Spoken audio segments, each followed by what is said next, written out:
ဤနေ့ရက်သည်ထာဝရဘုရားစီရင်တော်မူသောနေ့ရက်ဖြစ်၍ယနေ့ဝမ်းမြောက်ရှင်လန်းကြကုန်အားဘုရားသခင်သည်ငါတို့ဘက်၌ရှိတော်မူလျှင်အဘယ်သူသည်ငါတို့တစ်ဖက်၌နေနိုင်မည်နည်းအားလုံးပဲမင်္ဂလာပါဒီနေ့နေ့စဉ်ကောင်းကိုဝင်ကားဖို့ရန်ကျွန်တော်ကိုအသုံးပြုတဲ့ဘုရားရှင်နာမကဘာဆက်ဆက်ဘုန်းကြီး၍မင်္ဂလာရှိပါစေကျွန်တော်သက်ရှင်နေတာကလည်းသခင်ယေရှုရဲ့ကျေးဇူးတော်သက်ပဲဖြစ်ပါတယ်ဒီနေ့စဉ်ခွန်အားကောင်းစဉ်လေးကတော့တန်ရှင်းရလမ်းဖြစ်ပါတယ်တန်ရှင်းရလမ်းထိုရ၌လမ်းမကြီးရှိလိမ့်မည်ထိုလမ်းကိုတန်ရှင်းရလမ်းဟုသမုတ်ကြလိမ့်မည်ဂျနီဖာသည်အသက်အရွယ်မတိုင်မီမှညံချို့ယွင်းသည့်ဒီမင်းရှားယောဂစတင်ခံစားနေရကြောင်းသိရှိပြီးနောက်သူမသည်ကျမ်းစာမဖတ်နိုင်တော့သဖြင့်အော်ဒီယိုကျမ်းစာကိုစတင်နားထောင်ခဲ့ပြီးကျမ်းစာချက်များသည်သူမအတွက်အတိတ်ပဲသစ်ကိုဆောင်ကျင်းပေးခဲ့သည်နော်ဂျင်ဖာဆိုတဲ့ဒီမျိုးသမီးပေါ့နော်သူကငယ်ငယ်ကလေးနဲ့ပဲမှညံချွတ်ယွင်းတဲ့ယောဂဒီမင်းရှားယောဂဖြစ်တယ်အမှသူကကျမ်းစာမဖတ်နိုင်ဘူးမဖတ်နိုင်တဲ့အတွက်ဒီအော်ဒီယိုပေါ့နော်အော်ဒီယိုဘိုင်ဘယ်ကိုသူနားထောင်ရတယ်အဲ့လိုနားထောင်တဲ့အခါမှာလဲသူ့အတွက်အတိတ်ပဲသစ်ကိုဘုရားသခင်ကပြင်ဆင်ပေးတယ်နော်သူ့ကိုနော်အနက်ဖွင့်ပေးတယ်သူ့ကိုနားလည်စေတယ်နော်သူမအတွက်အတိတ်ပဲသစ်ကိုဆောင်ကျင်းပေးခဲ့သည်ဥပမာအားဖြင့်သူမသည်လမ်းခဏပျောက်တတ်ပြီးလူများမမှတ်မိတော့သလိုတောရိုင်းတိရစ္ဆာန်များမရှိပဲရှိသည့်အထင်နဲ့စိတ်အာယုံခြောက်ခြားနေသည်နော်ဒါဥပမာအားဖြင့်ဘာပြောလဲဆိုတော့သူမကပေါ့နော်လမ်းခဏပျောက်တယ်လူတွေကိုမမှတ်မိဘူးနော်တိရစ္ဆာန်တွေမရှိဘဲနဲ့ရှိတယ်လို့ထင်တယ်ပြောရင်စိတ်ခြောက်ခြားနေတယ်ပေါ့နော်ထို့သောစိတ်ရှုပ်ထွေးပြီးကြောက်ရွံ့နေချိန်တွင်ဟေရှာယအနာဂတ်ကျမ်းမှထိုရက်၌လမ်းမကြီးရှိလိမ့်မည်ထိုလမ်းကိုတန်ရှင်းရလမ်းဟုသမုတ်ကြလိမ့်မည်သွားသောသူတို့နှင့်တူကိုရော်တိုင်းခရီးသွားလျက်ရှိတော်မူသည်ဖြစ်၍မိုက်သောသူလည်းလာမလွေရရွေးနှုတ်သောသူတို့သာလေခရီးသွားကြလိမ့်မည်ဆိုတော့ဒီမှာနော်ဒီဥပမာထဲမှာဗာပြောလဲဆိုတော့ခုနသူ့ရဲ့ထဲမှာမမှတ်မိဘူးနော်ပြောရမယ်ဆိုရင်ဒီတရိစ္ဆာန်တွေမရှိဘဲနဲ့ရှိတယ်လို့ကြောက်ရွံ့တဲ့ချိန်မှာဒီဟေရှာယ35ကနေ9ကိုသူကြားတဲ့အခါမှာသူ့ရဲ့အသက်တာထဲမှာနော်နှစ်သိမ့်သက်တာခြင်းခံရတယ်ဆိုတဲ့အရာကိုတွေ့ရတယ်ပေါ့နော်လမ်းပြင်ဆင်ထားတယ်နော်အဲ့လမ်းမှာကိုတော်ကအတူရှိတဲ့အခါမှာဘယ်သူမှမိုက်တဲ့သူလမ်းမလွဲဘူးဆိုတဲ့အရာကိုလည်းပေါ်ပြထားတာတွေ့ရတယ်ဆိုတော့သူကအဲ့ဒီနှုတ်ကပတ်တော်ကိုကြားခြင်းအဖြစ်သူ့ရဲ့အသက်တာမှာနော်ဖခင်ရဲ့နှစ်သိမ့်သက်တာခြင်းကိုသူခံစားရတယ်ဆိုပြီးသူဥပမာအဖြစ်ပြောထားတာဖြစ်တယ်နော်ပရောဖက်ဟေရှာယသည်မိမိတို့၏နေရင်းပြည်မှဖန်ဆီးခေါ်ဆောင်ခဲ့သောသူ၏လူမျိုးတို့အားဖခင်သခင်၏ဂရုတော်များကိုဝေမျှခဲ့သည်နော်ပြောရမယ်ဆိုရင်နော်ဒီရှောလမုန်မင်းရဲ့သားတွေနော်မြည်တွေလက်ထက်မှာနော်ဖခင်ကိုနော်ရုပ်တုဆင်းတုတွေပဲကိုးကွယ်တယ်ပေါ့နော်ပြီးတော့ဥပုံနေဆိုတာလည်းမထားဘူးစသဖြင့်ရှိတဲ့အခါမှာဘာဘူးလုံလက်ထဲကိုဖခင်က290နော်သိမ်းစီသွားခြင်းခံဖို့အခွင့်ပေးလိုက်တယ်ဆိုတော့အဲ့လိုခွင့်ပေးလိုက်တဲ့အခါမှာနော်သူ့ရဲ့လူမျိုးတွေနော်ဝမ်းနေနေမယ်စိတ်မကောင်းဖြစ်နေမယ်နော်အဲ့လိုချိန်မှာနော်ဟေရှာယအားဖြင့်ဖခင်ကနော်ဒီခုနပြောခဲ့တဲ့လမ်းဆိုတာနော်ပြောရမယ်ဆိုရင်သူတို့အားလုံးတရက်တော့ယေရုရှလင်မြို့ကိုပြန်လာရမယ်ဆိုတော့နော်ဒီပြောရမယ်ဆိုရင်ပရောဖက်ပြုထားတဲ့အနာဂတ်မှာဖျားပြင်ဆင်ထားတဲ့အရာကိုဟေရှာယအားဖြင့်နော်သူ့ရဲ့လူမျိုးတော်တွေကိုသက်သာစေဖို့နော်ဖျားကဂတိပေးတာဖြစ်တယ်။အော်ယေရမိ29:17မှာလဲနော်တဖန်မိန့်တော်မူသည်ကငါသည်တင်တို့၏အကျိုးနည်းစေခြင်းကကြံစီသောကြံစီမဟုတ်ပဲတင်တို့သည်မျှော်လင့်သောအကျိုးကိုရမည်ကြောင့်ညေဝတ်စေခြင်းကငါသာတင်တို့ဖို့ကြံစီသောအကြံတို့ကိုငါသိ၏နော်ပြောရမယ်ဆိုရင်တော့ဒီဣသရေလလူမျိုးတွေယူဒလူမျိုးတွေအကောင်းဆုံးဖြစ်ဖို့ရန်ဘုရားကပြင်ဆင်တာဖြစ်တယ်။အောက်မသူရဲ့လူမျိုးတွေစကားနားမထောင်တဲ့အတွက်သူဒဏ်ခတ်တယ်နော်290ဘာဘူးလုံလက်ထဲကိုနော်ထဲလိုက်တယ်ဒါပေမဲ့နော်တစ်ချိန်မှာပြန်ပြီးအကုန်လုံးကိုယေရုရှလင်ကိုပြန်လာဖို့လမ်းကိုပြင်ဆင်ထားတယ်ဆိုတဲ့အရာကိုနော်ဒီနေ့ဟေရှာယအားဖြင့်စကားပြောတာဖြစ်တယ်။ဘုရား၏မျက်မှောက်တော်ကိုခံစားရသည့်ဘ ဗိမာန်တော်နှင့်ဝေးကွာနေရသဖြင့်သူတို့သည်ဆုံးရှုံးမှုကြီးစွာနှင့်အားကိုးရမဲ့ဖြစ်နေလိမ့်မည်ပြောမယ်ဆိုရင်အဲ့ဒီခေတ်အချိန်ခါမှာဝတ်ပြုကိုးကွယ်တဲ့နေရာကနော်ယေရုရှလင်မြို့မှာတခုပဲရှိတယ်အဲ့ဗိမာန်တော်မှာပဲနော်ပြောရမယ်ဆိုရင်တကဘာလုံးမှာရှိတဲ့နော်ဒီယုံဘယ်လိုခေါ်မလဲဣသရေလလူမျိုးပေါ့နော်အာဗြဟံမျိုးတွေကအဲ့ဒီနေရာမှာပဲသွားပြီးတော့မှတစ်နှစ်ပြန်ပြီးစုယုံပြီးတော့မှဝတ်ပြုကိုးကွယ်ရတာဖြစ်တယ်ဒါပေမဲ့အခုကဘာဘူးလုံလက်ထဲကိုသိမ်းသွားတဲ့အခါမှာနော်ဗိမာန်တော်နဲ့ဝေးနေတဲ့အခါမှာနော်အားကိုးရမယ်ဖြစ်နေမယ်ဆိုတဲ့အရာကိုဖော်ထားတာဖြစ်တယ်ထို့ကြောင့်ဘုရားသခင်ထံပို့ဆောင်သောတန်ရှင်းရာလံဂရိတော်သည်သူတို့အားမျှော်လင့်ခြင်းနှင့်ခွန်အားကိုပေးစွမ်းခဲ့လိမ့်မည်အောက်မှာအဲ့ဒီခေတ်အဲ့ဒီချိန်ကနော်ဟေရှာယအားဖြင့်ဘုရားရဲ့ဂရိတော်ကိုဖော်ပြခြင်းငါဖြင့်ဒီဣသရေလလူတွေယူဒလူတွေရဲ့အသက်တာထဲမှာနော်မျှော်လင့်ခြင်းတွေရှိမယ်ခွန်အားတွေဟောပေးခဲ့လိမ့်မယ်လို့ဒါပြောထားတာဖြစ်တယ်ကြောက်ရွံ့ခြင်းဝမ်းနည်းခြင်းမရှိပဲတချင်းဆိုလေထာဝရဝမ်းမြောက်ခြင်းအတရဖူကိုစောင်းလေဇီးုံမျိုးသို့ရောက်ကြလိမ့်မည်အကြောင်းကိုဆင်ခြင်ခြင်းကသူတို့ဝမ်းမြောက်စေခဲ့သည်အဲဒါကြောင့်လို့ဒီဟေရှာယရဲ့ဂရိတော်ပေါ့နော်အခန်းငယ်30မှာနော်ဇီးုံမျိုးကိုပြန်သွားမယ်နော်ဝမ်းမြောက်ခြင်းတွေရှိမယ်နော်စသည်ဖြင့်နော်ခွန်အားပေးထားတဲ့အရာအဖြစ်သူတို့သက်သာခြင်းရမယ်ဆိုတဲ့အရာကိုလည်းဒီကနေ့တွေ့ရတာဖြစ်တယ်အမောကုနာနော်ပြောခဲ့တဲ့ဂျန်နစ်ရဲ့ဂျန်နီဖာရဲ့အသက်တာလို့ပေါ့နော်သူရဲ့အသက်တာမှာမျောလင်းခြင်းမရှိသလိုဖြစ်တယ်ဒါပေမဲ့လည်းနော်ဒီဟေရှာယကိုဆင်ခြင်တဲ့အခါမှာဣသရေလလူမျိုးတွေရဲ့အသက်တာမှာဘုရားကမျောလင်းခြင်းကိုနော်တဖန်ပြင်ဆင်ပေးခဲ့တယ်လို့ဂျန်နီဖာရဲ့အသက်တာမှာလည်းနော်နှစ်သိမ့်သက်သာခြင်းမျောလင်းခြင်းကိုဖြစ်ပေါ်စေတယ်ဆိုတဲ့အရာကိုတွေ့ရတာဖြစ်တယ်လွန်ခဲ့သောရာစုနှစ်များစွာကဤဂရိတော်များကိုဂျန်နီဖာကင်ဆွဲတဲ့ကဲ့သို့ပင်ယေရှုကိုယုံကြည်သောကျွန်ုပ်တို့သည်လည်းကိုရောနဲ့တူရှောက်လန်းစဉ်ဝမ်းမြောက်ရှင်လန်းခြင်းကိုခံစားရမည်ဖြစ်ကြောင်းယုံကြည်စိတ်ချနိုင်ပါသည်။နော်ဒီလွန်ခဲ့တဲ့နှစ်ပေါင်းများစွာကနော်ဖခင်ရဲ့ဂရုတော်ကိုနော်ဂျန်နီဖာဆိုတဲ့ခုနအမျိုးသမီးနော်ယုံကြည်ခဲ့သလိုကျွန်တော်ဒီကနေ့အရောက်စီတိုင်းဟာလည်းယုံကြည်သူတွေဟာလည်းဖခင်ရဲ့ဂရုတော်တွေပေါ်မှာနော်ယုံကြည်စိတ်ချပြီးနော်ကျွန်တော်တို့အသက်တာမှာဝါမြောက်ရှင်လန်းခြင်းကိုခံစားရမယ်လို့ဒီနေ့နေ့စေခွန်အားကပြောတာဖြစ်တယ်။ဤဘောတွေမြည်မြပင်ပင်ပန်းခက်ခဲစီကမူအသက်တာကိုပြောင်းလဲစေသည့်မြည်သည့်စမ်းသပ်မှုများနှင့်ရင်ဆိုင်ရပါစေ။ဒါကစုံစမ်းစစ်ဆေးခြင်းကိုဆိုလိုတာဖြစ်တယ်။နော်ကျွန်တော်ဒုက္ခတွေတွေ့မယ်၊စင်မပြေတာတွေတွေ့မယ်၊ပင်ပန်းခြင်းတွေတွေ့မယ်။ဒါတွေအားလုံးကိုကျွန်တော်တို့ကြုံတွေ့နေရပြီးစိတ်ပြက်နေသလားเนาะခုနပြောတဲ့နှုတ်ကပတ်တော်ကိုဆင်ခြင်ခြင်းအားဖြင့်ကျွန်တော်အရောက်စီတိုင်းမှာလဲเนาะဒီဂျနီဖာလိုပဲပေါ့เนาะပြန်ပြီးတော့မှ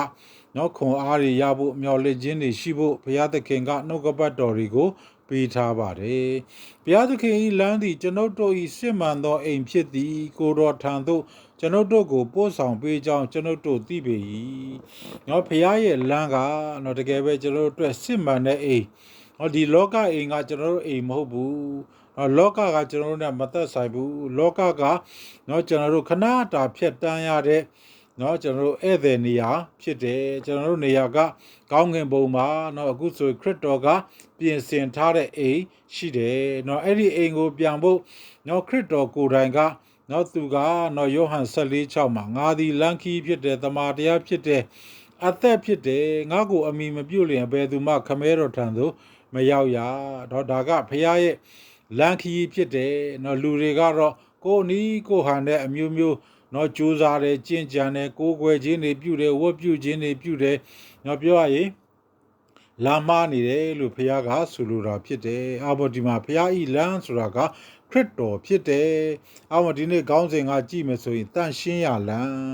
เนาะခရစ်တော်ဆိုတဲ့เนาะတန်ရှင်းတဲ့လမ်းကိုเนาะဒီနေ့လျှောက်လမ်းဖို့နေ့စဉ်ခွန်အားကပြောတာဖြစ်တယ်เนาะခရစ်တော်ကဘာကြောင့်တန်ရှင်းတာလဲ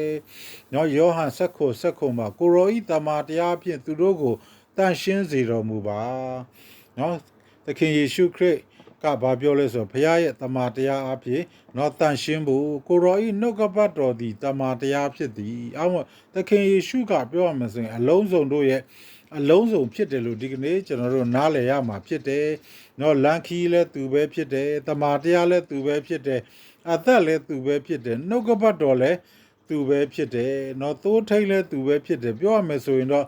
ခတ်သိမ်းသောအရာတွေကိုနော်သူကအလုံးစုံကိုပိုင်ဆိုင်ထားတဲ့အရှင်ဖြစ်တယ်လို့ဒီကနေ့ကျွန်တော်တို့နားလည်ရမှာဖြစ်တယ်အာမောဒီနေ့နေ့စဉ်ခွန်အားမှာနော်ဂျနီဖာအားဖြင့်နော်ဣသေလလူတွေနော်ဒီအားဖြင့်ဟေရှာယပြောထားတဲ့နှုတ်ကပတ်တော်အားဖြင့်နော်လန်ခီကိုအဖဖျားက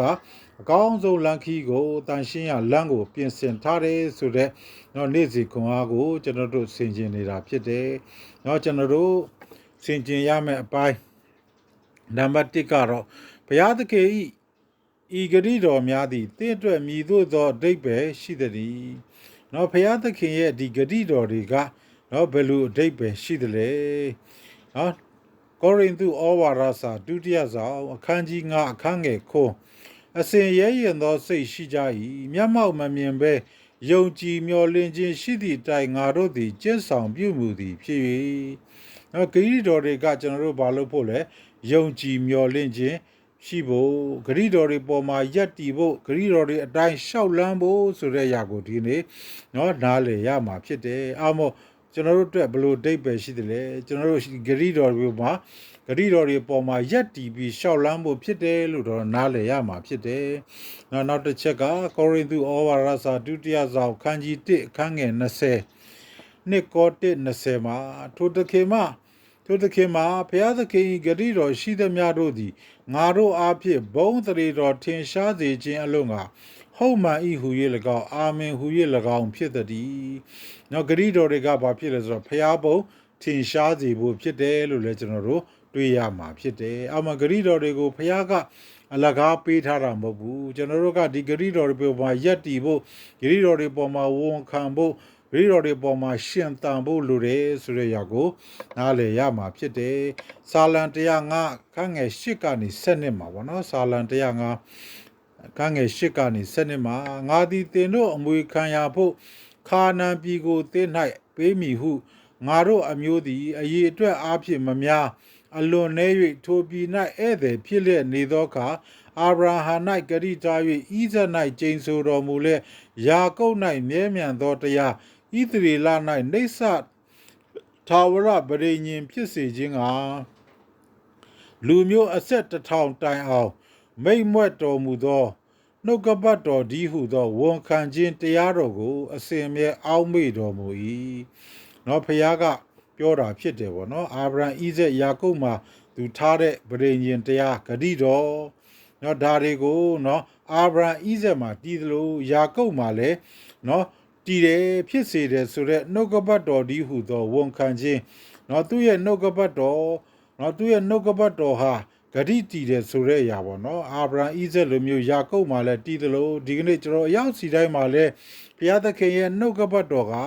ဝန်ခံခြင်းဒါကဘုရားရဲ့ဝန်ခံခြင်းဖြစ်တယ်လို့ကျွန်တော်အရောက်စီတိုင်းရဲ့အသက်တာမှာလည်းနှုတ်ကပတ်တော်ဆိုတာဝန်ခံဖို့ဖြစ်တယ်ဆိုတာကိုနားလည်ဖို့ရန်လည်းဖြစ်ပါတယ်အားမို့ကျွန်တော်တို့ကိုဒီမှာစာလံ105မှာနော်ဖခင်ကသူဂတိတော်တွေကိုသူတည်တယ်ဆိုပြီးနှုတ်ကပတ်တော်တွေဝန်ခံတယ်ဆိုတာကျွန်တော်လည်းနော်ဒီဝန်ခံခြင်းဆိုရရလဲဒီကနေ့နားလည်ဖို့ရအရေးကြီးပါတယ်ပြောချင်တာကတော့အခုဆိုရင်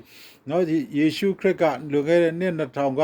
နော်ကျွန်တော်အားလုံးပြည့်အတွက်ကိုစားလဝါကတိုင်းမှာအသေးခံတယ်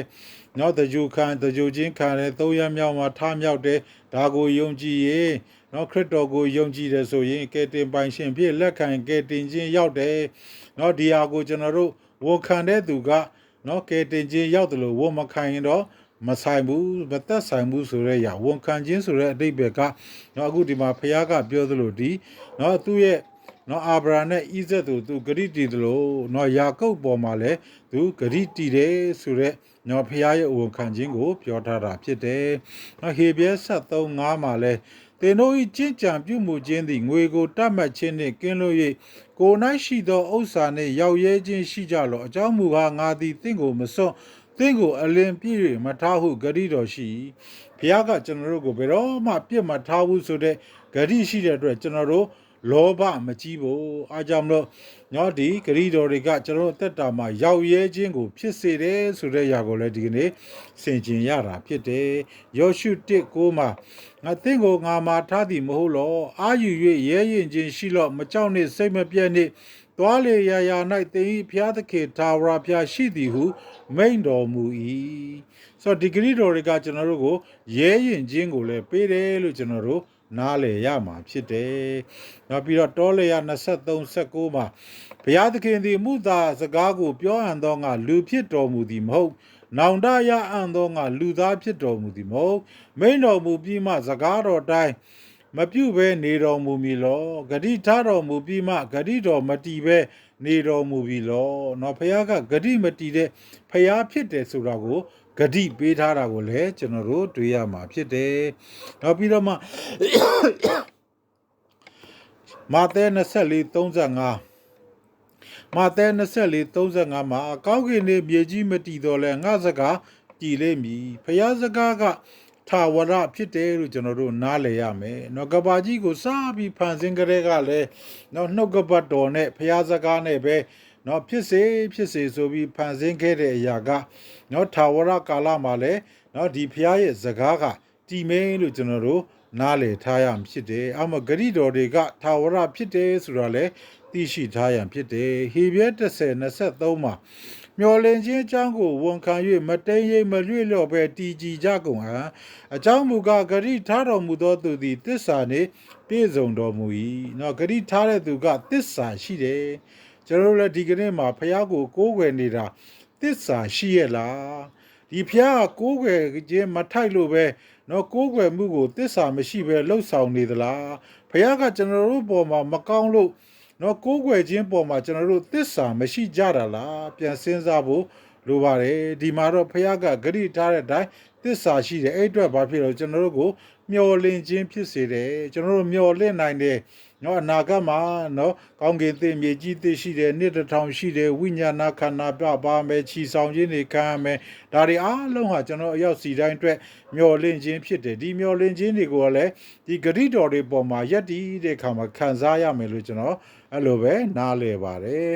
အေဖက်1:73မှာသင်တို့သည်ကယ်တင်တော်မူခြင်းအကြောင်းနဲ့ရှင်သောဧဝံဂေလိတရားဒီဟုသောတမန်တရားကိုကြားနာ၍နော်ဒီကယ်တင်ခြင်းဆိုတဲ့အရာကလည်းနော်ဖခင်ရဲ့ဂတိတော်ထဲမှာဧဝံဂေလိ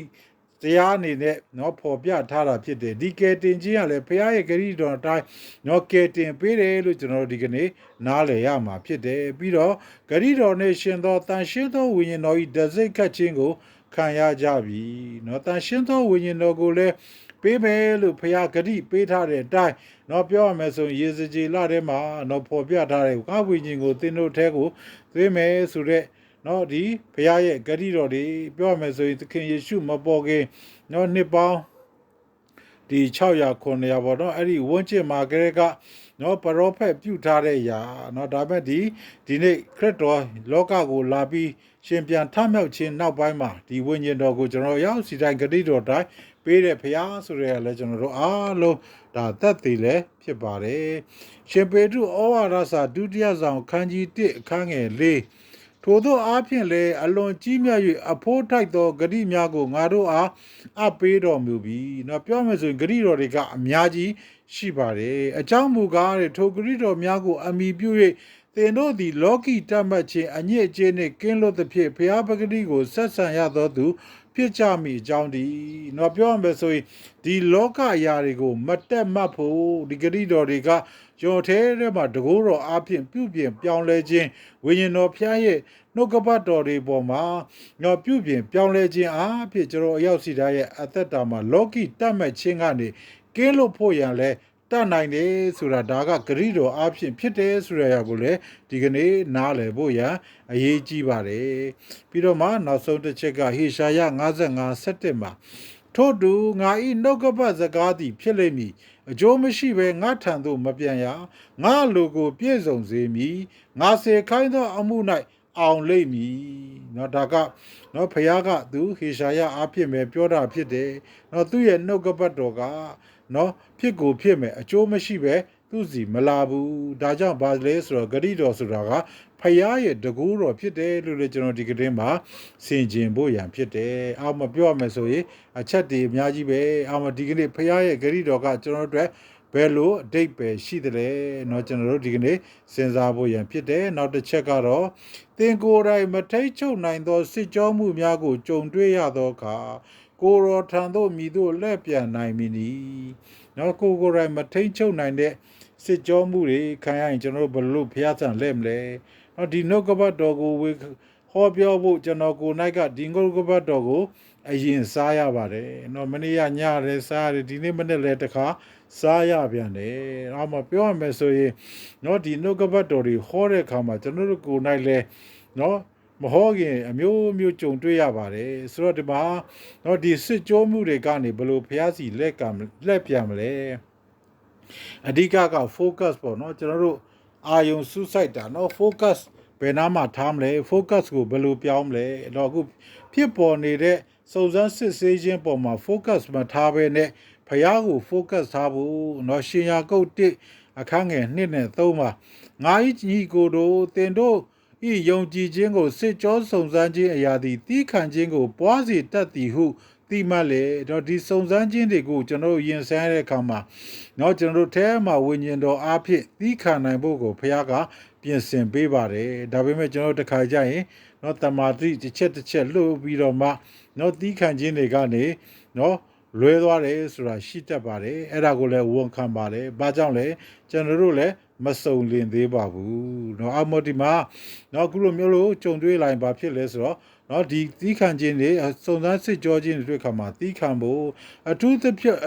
အပြားစုံစမ်းနောက်ဆက်ခြင်းတွေ့ကြုံသောအခါဝမ်းမြောက်စရာအကြောင်းတက်ဖြစ်သည်ဟုမှတ်ကြလောပြောချင်တာကတော့ဖခင်ရဲ့သဘောတဘာဝတစ်ခုကเนาะကျွန်တော်တို့ကိုစုံစမ်းစစ်ဆေးမယ်ဒီစုံစမ်းစစ်ဆေးခြင်းတွေပြီးရင်เนาะကျွန်တော်တို့ကိုချီးမြှောက်မယ်ဆိုတာကဒါကဖခင်ရဲ့သဘောတဘာဝဖြစ်တယ်အမှစုံစမ်းစစ်ဆေးခြင်းကိုကြုံတဲ့အခါမှာအဓိကတီးခံခြင်းရှိဖို့လိုတယ်ဆိုတာကိုကျွန်တော်တို့မမေ့ဖို့တတိလက်လို့မဖြစ်ဖို့တော့အရေးကြီးပါတယ်ဒါမှစုံစမ်းစစ်ဆေးခြင်းနဲ့သူထွက်ရမယ်လမ်းကိုလည်းဖခင်ကပြင်ဆင်ထားပေးတတ်ပါတယ်ဘာပဲဖြစ်တော့အဲ့လိုမျိုးလို့စုံစမ်းခြင်းတွေလောက်ကြုံတွေ့လာရင်ကျွန်တော်တို့ဖခင်ကိုပဲ focus ထားဖို့နောက်မှဒီစုံစမ်းခြင်းတွေရဲ့နောက်ွယ်မှာကောင်းကြီးအကြီးရှိတယ်ဆိုတဲ့အရာကိုလည်းယုံကြည်ပြီးနော်ဝမ်းမြောက်ဖို့ဖြစ်တယ်ဆိုတာကိုနော်ဒါကိုနားလည်ဖို့လိုတယ်ဒါကဖခင်ရဲ့သဘောတဘာဝနော်ကျမ်းစာထဲမှာဖတ်ပါဒီဣသရေလလူမျိုးတွေကိုသူစိတ်ဆိုးတယ်နော်ပြီးရင်သူပြစ်ပေးတယ်ပြီးတခါပြန်သနာပြီးတော့မှတခါပြန်ပြီးတော့မဆပြန်ရောကောင်းကြီးပေးပြန်ရောစသည်ဖြင့်ဒီလိုပဲဖခင်ရဲ့သဘောတဘာဝကိုတွေ့ရမှာဖြစ်ပါတယ်ဖခင်ကကျွန်တော်တို့ကိုနော်ဆုံးကန်းတိုင်အောင်ပြစ်မထားပါဘူးနော်ကျွန်တော်တို့ကိုချစ်တဲ့ဖခင်ဖြစ်ပါတယ်ပြီးတော့မှကောရိန္သုဩဝါဒစာဒုတိယဆောင်ခန်းကြီး၄အခန်းငယ်7ကနေ18အကြောင်းမူကားမျက်မှောက်၌ထင်ရှားသောအရာတို့သည်ခဏတာတည်၍မထင်ရှားသောအရာတို့သည်အစေမြဲတည်ကြောင်းကိုငါတို့သည်ထောက်လက်ထင်ရှားသောအရာတို့ကိုမကြည့်မမှတ်ပဲမထင်ရှားသောအရာတို့ကိုကြည့်မှတ်စင်ခါအောင်မို့ကျွန်တော်ဒီစုံစမ်းခြင်းတွေလာရင်เนาะကျွန်တော် focus ကဒီလောကမှာမရှိဘူးเนาะအထက်ရက်မှာရှိဖို့เนาะဘာကြောင့်လဲဆိုဒီစုံစမ်းခြင်းတွေအားဖြင့်ဒီလောကအရာတွေအားဖြင့်เนาะကျွန်တော်တို့ကိုမျိုးစိတ်ဒုက္ခပေးတယ်အောင်မို့ကျွန်တော်အမြဲတမ်းတတိယမှာကဒီလောကကအရာတွေကမတည်မြဲဘူးเนาะကောင်းကင်ဘုံကသာထာဝရတည်မြဲတယ်ဆိုတဲ့အထက်အရက်မှာရှိတဲ့เนาะဖရာသခင်ကိုပဲ focus လုပ်ဖို့เนาะဒါကိုကျွန်တော်ပြောချင်ပါတယ်အောက်မှာယခုခဏခံရသောပေါ်ပါသောဆင်းရဲခြင်းဒုက္ခသည်အတိုင်းထက်အလွန်ကြီးမြတ်လေးလံသောနေဆထာဝရဘုံတည်းကိုငါတို့ဖို့ဖြစ်စေတတ်၏အောက်မှာခုခဏကျွန်တော်ခံရတဲ့ဒီဒုက္ခတွေစုံစမ်းခြင်းတွေဟာเนาะကျွန်တော်တီးခံမယ်ကျွန်တော်သက်တာမှာเนาะဖရာကိုပဲ focus လုပ်မယ်ဆိုရင်ကျွန်တော်အာယုန်တွေထဲမှာเนาะအိမ်မက်တာမှာကြီးမြတ်တဲ့အဖဖရာပြင်ဆင်ထားပေးတဲ့ကောင်းကြီးအကြီးကိုကျွန်တော်တို့မြင်တတ်လာမှာဖြစ်ပါတယ်ယောမ8:28မှာလဲဘုရားသခင်ကိုချစ်တော်သူဒီဟုသောကြံစီတော်မူခြင်းအတိုင်းခေါ်တော်မူသောသူတို့၏အကျိုးကိုခတ်သိမ်းသောအရာတို့သည်တညီတညွတ်တည်းပြုစုကြသည်ကိုငါတို့သိကြ၏အော်မကျွန်တော်လောကမှာသက်ရှင်တဲ့အခါမှာကောင်းတာကောမကောင်းတာကောကျွန်တော်တို့ခံယူဖို့ရန်ဖြစ်တယ်အော်မယောဘရဲ့အသက်တာလိုပဲဘုရားကပေးတယ်ဘုရားကပြန်ယူတယ်တော့ကျွန်တော်သက်တာမှာတော့ကောင်းတဲ့အရာကိုပေးသလိုဆိုးတဲ့အရာကိုလည်းပေးတဲ့အခါမှာကျွန်တော်တို့မငြီးတွားပဲတော့ဘုရားကဒါတွေအားလုံးကဘုရားရဲ့အခွင့်နဲ့ပဲဖြစ်တယ်ကျွန်တော်ဘုရားကိုပဲ focus လုပ်ကြဖို့ကျွန်တော်ဒုက္ခပေါ်မှာ focus မလုပ်နဲ့เนาะအနာရောဂါပေါ်မှာ focus မလုပ်နဲ့ခံစားချက်တွေပေါ်မှာ focus မလုပ်ဘဲနဲ့ဖရာကိုပဲ focus လုပ်ဖို့ဖြစ်ပါတယ်เนาะနောက်တစ်ချက်ကတော့ဆုတောင်းဖို့เนาะဖိလိပ္ပိ4:6မှာအဘယ်မှုကိုမျှစိုးရိမ်ခြင်းမရှိဘဲအရာရာ၌ကျေးဇူးတော်ကိုချီးမွမ်းခြင်းနဲ့တကွဆုတောင်းပတနာပြုသောအဖြစ်သင်တို့တောင်းပန်လိုသောအရာများကိုဘုရားသခင်ဟာကြားလျှောက်ကြလို့အမှုဒုက္ခတွေနော်ကြုံတွေ့လာရပြီနော်ခုနကြောက်ရင်ချင်းစိုးခြင်းနဲ့ကြုံတွေ့လာပြီဆိုရင်နော်ဆုတောင်းဖို့နော်ဘာကြောင့်လဲဆိုတော့ဘုရားသခင်ကတတ်နိုင်ပါတယ်နော်ဆုတောင်းဖို့မမေ့ပါနဲ့ပထမတစ်ချက်က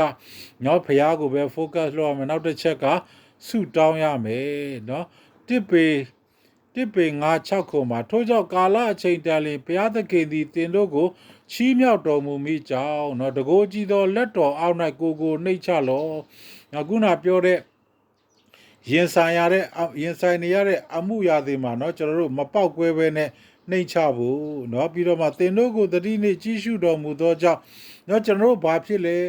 เนาะကျွန်တော်တို့စိတ်တုန်နေလားကျွန်တော်တို့နှိမ့်ချနေလားဘုရားကကောင်းကောင်းသိပါတယ်တော့ပြောရင်ကျွန်တော်တို့ကိုနိုင်ကိုကလည်းเนาะတခါတည်းတမာတိ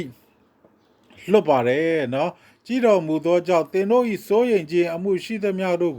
ကိုရို၌အနန္တကြလောเนาะကျွန်တော်စိုးရိမ်တာရှိတဲ့ကိုရို၌အနန္တာဆိုတာကလည်းဆုတောင်းတာပဲလို့ကျွန်တော်တို့နားလည်ရမှာဖြစ်တယ်เนาะဆုတောင်းရမယ်ပြီးတော့နော်နှုတ်ကပတ်တော်နော်119ခုမြောက်စာလံ105မှာနှုတ်ကပတ်တော်သည်ကျွန်ုပ်ရှေ့မှမိခွဲပြည့်၍ကျွန်ုပ်လမ်းခီးကိုလင်းစေပါ၏ဆိုတော့နှုတ်ကပတ်တော်တွေကိုစင်ကျင်ဖို့ရန်ဖြစ်တယ်နော်တစ်ချက်ကနော်ဒီပြဿနာတွေဒုက္ခတွေနော်ဆင်းရဲခြင်းတွေစိုးရိမ်ခြင်းတွေတွေ့ဘုရားကိုအရင်ဆုံး focus လုပ်ရမယ်ဆုတောင်းရမယ်ပြီးတော့နှုတ်ကပတ်တော်နဲ့စင်ကျင်ရမယ်နောက်တစ်ချက်ကဘုရားကိုယုံပြီးတော့မှချီးမွမ်းရမယ်တမန်တော်16:25မှာ၎င်းချိန်၌ပေါလုနှင့်သီလတို့သည်ပတနာပြု၍ဘုရားသခင်ကိုချီးမွမ်းလျက်တီဆိုသချင်းဆိုလေ၏ထောင်ထဲမှနောင်ဖွဲ့ခြင်းကိုခံရသောသူတို့သည်နားထောင်ကြ၏နော်ပေါလုနှင့်သီလထောင်ထဲမှာရောက်တယ်ဒါပေမဲ့ဘာလုပ်နေလဲဘုရားကိုယုံတဲ့သူတို့ချီးမွမ်းတယ်နော်သူတို့ချီးမွမ်းခြင်းအဖြစ်နော်ထောင်တကားတွေပွင့်နေကျွန်တော်ဒုက္ခပြဿနာနဲ့ရင်ဆိုင်နေရတဲ့အခါမှာနော်ဖရားရဲ့လှုပ်ပေးမယ်ဆိုတဲ့ຢာတွေကိုမျှော်လင့်ပြီးယုံကြည်ပြီးဂျေဇုတော်ချီးမွမ်းခြင်းနဲ့နော်တီဆိုချီးမွမ်းမယ်ဆိုရင်ခုနပြောတဲ့ပြဿနာတွေကနေလွတ်မြောက်စေတာကတော့ဖရားရဲ့တကူပဲဖြစ်တယ်ဆိုတာဒီကနေ့နားလည်ဖို့ရလဲအရေးကြီးတယ်နှစ်ကော9မှာငါကျေးဇူးသည်တင်ဖို့လောက်ပေငါတကိုးသည်အားနေခြင်းဖြစ်၌ဆိုလင်တတ်သည်ဟုမိန့်တော်မူ၏ထို့ကြောင့်ခရစ်တော်၏တကိုးသည်ငါပေါ်၌ကျိဝတ်မိကြောင်းငါကိုယ်၌အားနေခြင်းဖြစ်ကိုဝါမြောက်သောစိတ်နှင့်ဝါကြွားခြင်းငါသာ၍ငါအလိုရှိ၏ကျွန်တော်တို့ဘယ်လိုခေါ်မလဲအားနေနေတဲ့ချိန်မှာဖခင်ရဲ့တကိုးနဲ့ဖခင်ကကျွန်တော်တို့ကိုမဆတယ်ကျွန်တော်တို့နဲ့အတူရှိတယ်ဆိုတဲ့အရာနော်ဖះကိုယုံပြီးတော့မှနော်တီဆိုချီးမွမ်းဖို့နော်ကျေးဇူးတော်တွေကိုချီးမွမ်းဖို့နော်အသက်တာမှာနော်ကျွန်တော်ဒီဒုက္ခပြဿနာတွေ့တိုင်းနော်ဒေါသတွေချက်ချင်းမတွက်နဲ့ချက်ချင်းစိတ်မပြတ်နဲ့အရင်ဆုံးဖះကိုသတိရပါနော်ဖះကိုယုံကြည်ပါနှုတ်ကပတ်တော်တွေနဲ့ဆင်ခြင်ပါနော်ဆုတောင်းပါနော်ပြီးတော့မှနော်ဘုရားစီကိုတိုးဝင်ရမှာပေါ့နော်ဟေဗြဲ4:16မှာဟေဗြဲ4:16ထို့ကြောင့်ငါတို့သည်တနာခြင်းဂယုဏကို၎င်းတော်လျော်သောမဆခြင်းကျေးဇူးတော်ကို၎င်းခံရမည်ကြောင်းရဲရည်သောစိတ်နှင့်ကျေးဇူးပလင်တော်သို့တိုးဝင်ချင်းကပ်ကြကုန်ဟန်နော်ဘုရားစီကိုပြန်ပြီးတိုးဝင်ဖို့လိုတယ်ဆိုတဲ့အရာကိုပေါ်ပြထားတာဖြစ်တယ်နော်ဘုရားစီကိုကျွန်တော်တို့ရဲဝံ့ဖို့ပြန်ပြီးတိုးဝင်ချင်းကပ်ဖို့ဒီလိုပြဿနာတွေဒုက္ခတွေတွေ့တဲ့အခါမှာဖျားစီကနေထွက်မပြေးပါနဲ့ပို့ပြီးတော့ဆိုးဖို့ပဲရှိပါတယ်ယောမ4:20-21မှာယုံပါသောစိတ်နှင့်ကင်း၍ဘုရားသခင်၏ဂရုတော်ကိုတွေးတောခြင်းမရှိဘဲယုံကြည်အားကြီးသဖြင့်ဘုရားသခင်ကိုချီးမွမ်း၍ဂရုထားတော်မူသောသူသည်ဂရုတော်တိုက်တတ်နိုင်တော်မူသည်ကိုစိတ်ဆွဲလန်းလေ၏ဒါကအာဗြဟံရဲ့အသက်တာယုံကြည်ခြင်းအကျင့်ကိုကျင့်တာဖြစ်တယ်သူရဲ့အသက်တာမှာသူဘုရားကိုယုံကြည်ပြီးတော့မှပဲဘုရားရဲ့ဂရုတော်တွေပေါ်မှာဆွဲလန်းပြီးတော့မှသူ့ရဲ့အသက်တာယုံကြည်ခြင်းအကျင့်ကိုကျင့်ခြင်းအဖြစ်ဖြောင့်မတ်တဲ့သူဖြစ်တယ်လို့ဘုရားက သတ်မှတ်ထားတာဖြစ်တယ်အောက်မှာဒီကနေ့မှာเนาะကျွန်တော်ရဲ့အသက်တာတွေမှာဒုက္ခတွေအခက်အခဲတွေစုံစမ်းခြင်းတွေတွေ့လရင်เนาะပထမဆုံးဘာလုပ်ရမလဲဖျားကိုပဲ focus လုပ်ဖို့အရေးကြီးတယ်เนาะဖျားကို focus လုပ်မယ်ဆူတောင်းမယ်เนาะနှုတ်ကပတ်တော်တွေနဲ့ပြန်ပြီးဆင်ခြင်မယ်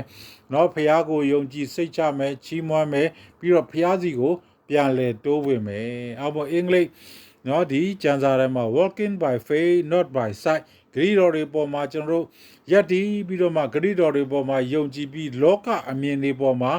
เนาะကျွန်တော်စိုးရင်ကြောင်းကြမှုတွေစိတ်ဆင်းရဲတာတွေဒုက္ခတွေကိုเนาะမစင်ကျင်ဘဲနဲ့ဘုရားကိုပဲ focus လုပ်ပြီးဂရိတော်တွေပေါ်မှာယက်တီးပြီးရှောက်လန်းဖို့ရန်ဖြစ်တယ်နောက်ဆုံးဆုတောင်းကတော့ကယ်တင်ရှင်ဘုရားသခင်ကျွန်ုပ်ဒီတန်ရှင်းရလမ်းပေါ်တွေရှောက်လန်းနေစေကျွန်ုပ်၏ကြောက်ရွံ့မှုများကိုကိုတော်ထံပုံအပ်နိုင်ရန်မဆတော်မူပါကိုတော်နဲ့အတူရှိနေရန်ကျွန်ုပ်အစဉ်တောင်းတပါ၏ဒါကသူ့ရဲ့ဆုတောင်းခြင်းဖြစ်တယ်အောက်မဒီနေ့စေခွန်အားမှာတန်ရှင်းရလမ်းအဖြစ်ကျွန်တော်ဒီကနေ့အယောက်စီတိုင်းရဲ့အသက်တာမှာ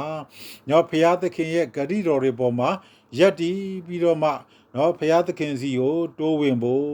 เนาะကျွန်တော်ဖရာသခင်ကိုချီးမွမ်းဖို့နှုတ်ကပတ်တော်တွေကိုဆေးခြင်းဖို့အယောက်စီတိုင်းရဲ့အသက်တာမှာဒီနေ့စဉ်ခွန်အားတန်ရှင်းရလမ်းဆိုတဲ့အားဖြင့်တကယ်တော့တန်ရှင်းရလမ်းဆိုတာကယေရှုခရစ်ပဲဖြစ်တယ်လို့ကျွန်တော်တို့နားလည်ရမှာဖြစ်တယ်ခမဲတော်ထံစီကိုသွားဖို့တလန်းတွေကတော့ယေရှုခရစ်ဆိုတဲ့လမ်းခီးပဲဖြစ်တယ်ဆိုတော့ဒီကနေ့အရောက်စီတိုင်းကိုเนาะပြောချင်ပါတယ်အရောက်စီတိုင်းကိုဘုရားရှိကောင်းကြီးပေးပါစေ